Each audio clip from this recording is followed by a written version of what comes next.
pozdravljeni na prvem dogodku pozitivne Akademije stranke Pozitivna Slovenije, namenjenem razpravi o univerzalnem temeljnem dohodku.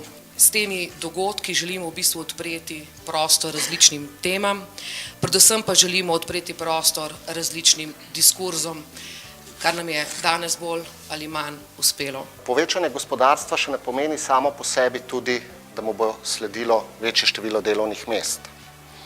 Ker dejstvo je, da tehnološki napredek, digitalizacija ne potrebuje veliko delovnih mest, prinaša pa veliko dodano vrednost.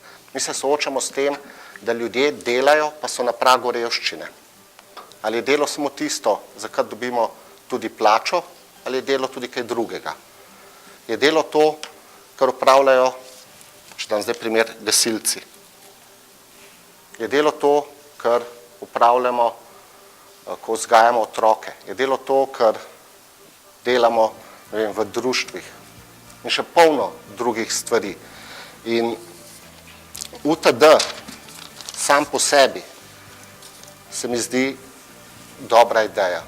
Tule pa nastane en mislen preskok, ki ga je najbrž zelo težko premagati. Ali je to ekonomsko mogoče narediti ali ne? Ekonomsko je seveda to mogoče narediti tako v Sloveniji, tako v Evropi kot v svetu. Druga stvar je pa, ali je to politično in socialno mogoče narediti. Tu sem pa jaz postanem skeptičen glede tega, ker na vsak način to zahteva neke prerazdelitve, ki jih velik del ljudi ne bo sprejel, pri čemer so včasih nepričakovani za ta obliko tega temeljnega dohodka liberalci, kot je bil prej omenjeni Friedman, ki je predlagal negativni davek, kar je nekaj podobnega kot univerzalni temeljni dohodek, nekje pridete na ničlo in tako naprej se davki plačujejo, do tam pa ne.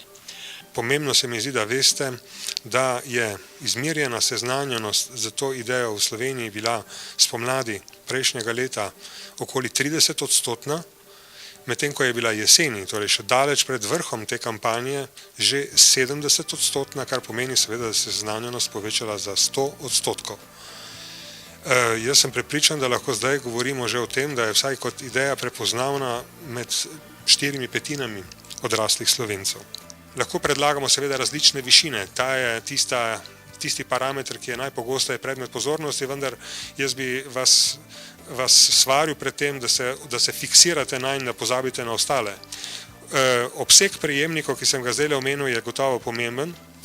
Gotovo je prav tako pomembno tudi obstoj ali neobstoj storitev klasične socialne države ob samem univerzalnem temeljnem dohodku in seveda, kako da ne, tudi davčna politika. Mi ekonomisti dejansko, ko slišimo nekaj brezpogojno, nekako težko to sprejmemo in tudi zelo ugledni ekonomisti, ko so razpravljali o določenih oblikah UTD-ja, vedno je pogojevanje. Pogojevanje ne v smislu pogojevanja glede na dohodke in premoženja, ampak pogojevanje ali omejevanje na določene skupine. Naša pokojnina ponavlja je imela te zametke, pa jih nima več. Se pravi, tako gledano smo mi naredili en strahoten korak nazaj.